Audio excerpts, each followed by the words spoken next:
Welcome into our 49ers Report postgame show. I'm Chase Sr. San Francisco losing their second consecutive game, falling to 5-2 after another ugly loss, this time to a bad team in the Minnesota Vikings. Our postgame coverage is presented by Manscaped. Head to manscaped.com/49ers, 20% off and free shipping when you use the code 49ers. And a lot of people ball out with Manscaped. The San Francisco 49ers did not ball out in this game. In fact, Kirk Cousins was the one who balled out in prime time. And oftentimes, Kirk Cousins has been bad in these Monday Night Football spots. He was absolutely terrific in this game as San Francisco had a couple of opportunities to climb back late in this football game, and they couldn't do it because Brock Purdy really struggled in the fourth quarter, throwing 2 interceptions in the final frame.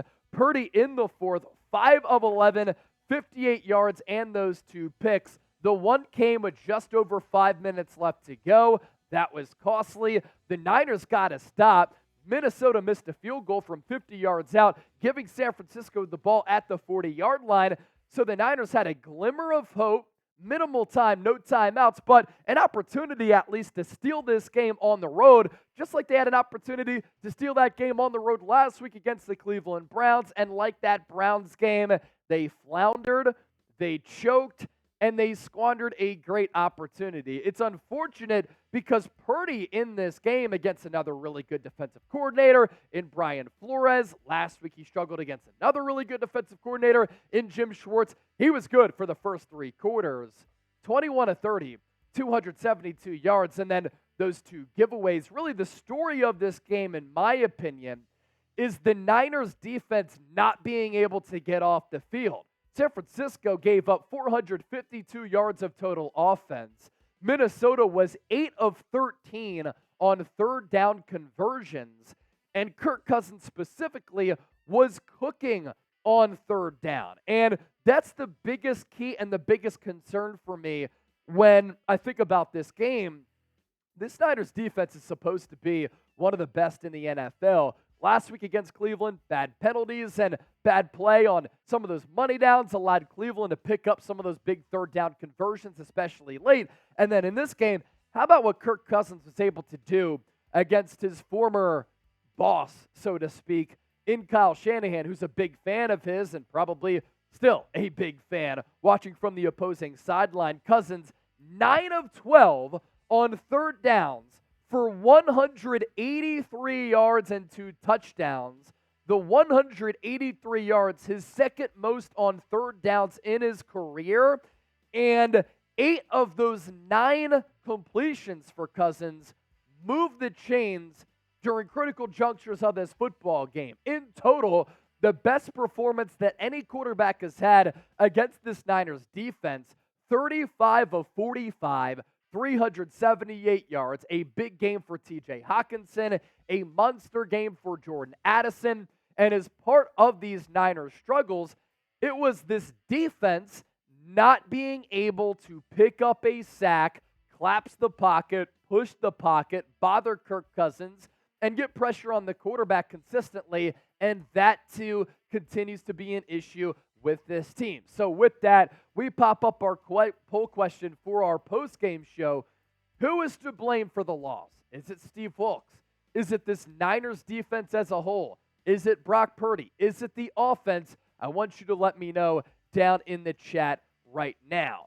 And one of the big concerns for this team, as you kind of look at what's to come, right? Cincinnati Bengals now come to Levi Stadium, and what becomes a massive game for the Niners. You have the bye week after that. You lose that. That's 3 straight losses going into the bye. And San Francisco, after beating the Dallas Cowboys a couple of weeks ago, 42-10, they were flying high. Looked to be the best all-around team in football. And since then, they've kind of got punched in the mouth to a certain degree by Cleveland. And then against Minnesota, this is also a team that was on that 15-game regular season winning streak, averaging more than 30 points per game in that span. And now this is back-to-back weeks in which your offense is held in check and you fail to get past 20 points in total as an offense. So you're without Trent Williams, you're without Deebo Samuel. That, of course, is going to impact you offensively. Brock Purdy, the pocket was collapsing on him a little bit. I thought he made some good plays out of structure. but the Vikings also missing the best wide receiver in football in Justin Jefferson. So I'm not making excuses for why San Francisco lost this game. It's an ugly game against a team that was 2-4 coming in. They had a bad offensive line all throughout this year. Niners couldn't generate a pass rush. Their defense, Minnesota, had also been bad. They also were 0 in one-score games this year after going 11-0 last year. You had an opportunity to win this game, and you could not do that. More to get to here on the show, but first, make sure you subscribe to the channel. We're live right now. You see the sub counter past 97,000 subs, approaching 98K. If you want Niners content, win or lose every single day, hit that sub button. Now, today's show is presented by Manscaped. You can take your balls to the moon with the brand new Lawnmower 5.0 Ultra. Pretty cool opportunity for me to be one of the first people to try this out. You have a couple of different blades that allows you to get a really good shave, and you can get 20% off and free shipping at manscaped.com/49ers. There are 9 million men worldwide who have put their trust in Manscaped to get the best men's grooming products that the world has ever seen. And I want you to hop on board as well. And you might as well with our deal. Code 49ers, 20% off and free shipping. We'll put that link down below in the comment section as well as in the description of this video. Another reason why the Niners lost this game, Vikings had 2 sacks. Niners had none. San Francisco 5 of 9 on third downs. The Vikings 8 of 13. And look, I don't care who you're playing. When you turn the rock over 3 times and turnovers were an issue last week against Cleveland, it's just really hard to win football games. So an ugly all-around offensive effort for this team here, and they better get back on track quickly because the Bengals have a pretty good defense led by a really good defensive coordinator. Joe Burrow starting to come back off that calf injury. He's starting to play better ball, and he's playing better ball. And the Bengals are improving as the Niners are getting worse. So now this game against the Bengals becomes a really, really pivotal one next week in that late afternoon slot. So for San Francisco here, just taking a look at some more of my notes, you're paying a lot of money along this defensive line. Nick Bosa, Javon Hargrave, Eric Armstead, you brought in Randy Gregory.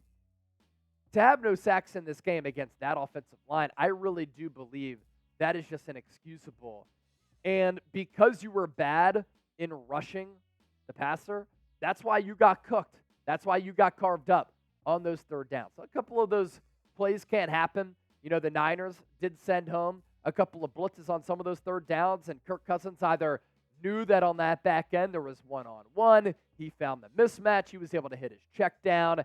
It's just inexcusable for the Niners after that bad performance against the Browns to not show up in this game as well. Am I hitting the panic button? I'm not hitting the panic button to a certain degree, but there are concerning trends that are coming to the forefront for this team.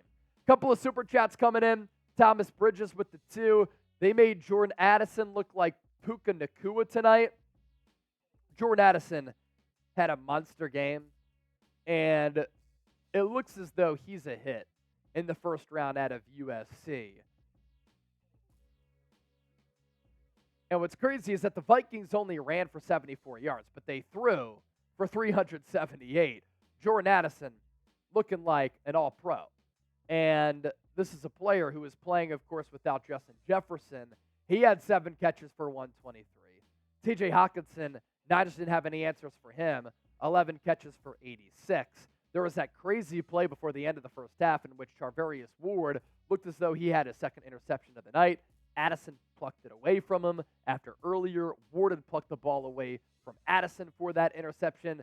Those 2 touchdowns, that long of 60 for Jordan Addison. You had Brandon Powell getting involved, 4 for 64. Another concern for me, you know, Kevin O'Connell is an offensive mind for Minnesota. He had Steve Wilks' number here tonight. Now, this is really the first time that this Niners defense has struggled like this. And I think that it can be corrected. I have confidence in this team to get back on track. The last couple of years, they have started slow. 3-5 in 2021, 3-4 in 2022. It's good to go 5-0 and then to 5-2, but they better get things corrected very quickly and fast, because this is a team that has the makings of a Super Bowl contender. But if these struggles continue, their season will end quicker than anybody had anticipated after they got off to that 5-0 start. And then lastly, before we wrap things up, I tweeted out on Monday morning as I'm sitting on my balcony, I'm drinking some coffee, I'm putting some thoughts together. When you look at the hierarchy of the NFC, I still think there are two teams. It's the Philadelphia Eagles and it's the San Francisco 49ers. The Eagles now are 6-1, one of only two 6-1 teams in the NFL, joining the Kansas City Chiefs.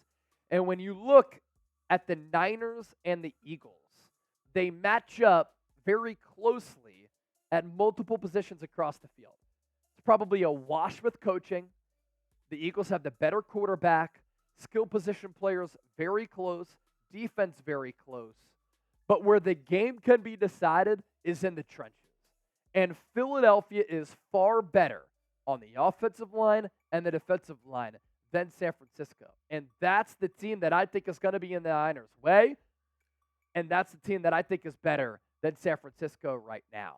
The Niners allowing 20.1% completion percentage on some of those third down throws throughout this year. And Kirk Cousins was just great.